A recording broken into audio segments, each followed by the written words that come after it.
Hi, I'm Sydney with InTouch, and you're watching InTouch with Teen Mom. Now, before we get started, be sure to give this video a like and subscribe to our YouTube channel for the latest on all your favorite Teen Mom stars.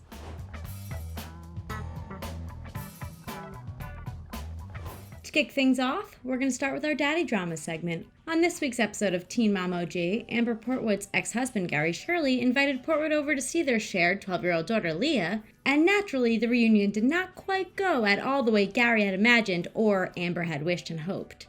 Leah was far from thrilled about her mother's visit to her father Gary and new wife Christina's home, and did not care to fake her perspective or feelings otherwise. In regard to her relationship status with her daughter Leah, Amber Portwood's reaction, well, a pissed off mini Amber?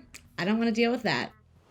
Moving on to some Teen Mom OG news. On this week's episode of Teen Mom OG, open and honest Teen Mom OG star Caitlin Lowell and her husband Tyler Baltiera attempted to explain their firstborn Carly's adoption to their 6-year-old daughter Nova. Caitlin and Tyler sat Nova down in an attempt to explain the story behind their decision to give up their firstborn daughter Carly for a semi-open adoption. We chose a semi-open adoption when we had Carly 12 years ago. Her, Carly's parents, don't have to give us visits, but we always do something for her birthday, Caitlin Lowell exclusively told InTouch.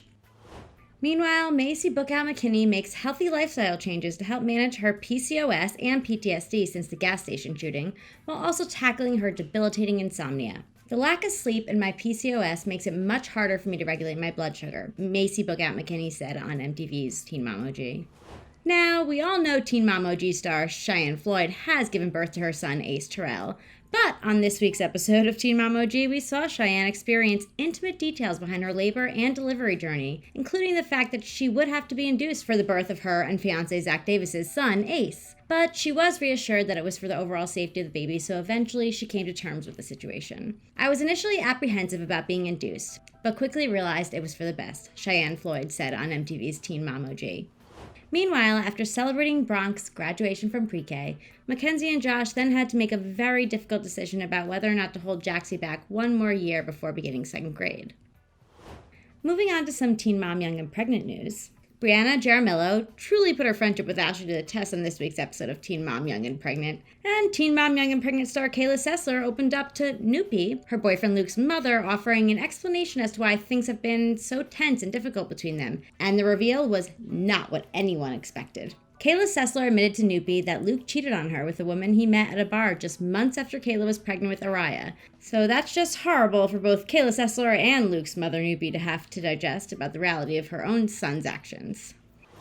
Meanwhile, after Kayla J's bubble was burst again in regard to the father she expects and hoped that her ex Makel would be, Kayla J did at least attempt to salvage her relationship with her ex Makel on this week's episode, Teen Mom Young and Pregnant, well aware that it's most important for their daughter Mecca's sake that she make an attempt to put her hurt feelings aside and reassess a better co-parenting strategy with Makel.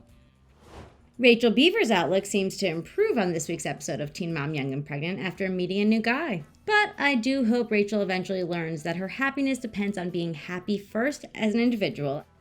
That's it for this week's In Touch with Teen Mom. Thanks for watching, and don't forget to subscribe to our YouTube channel for the latest on all your favorite Teen Mom stars.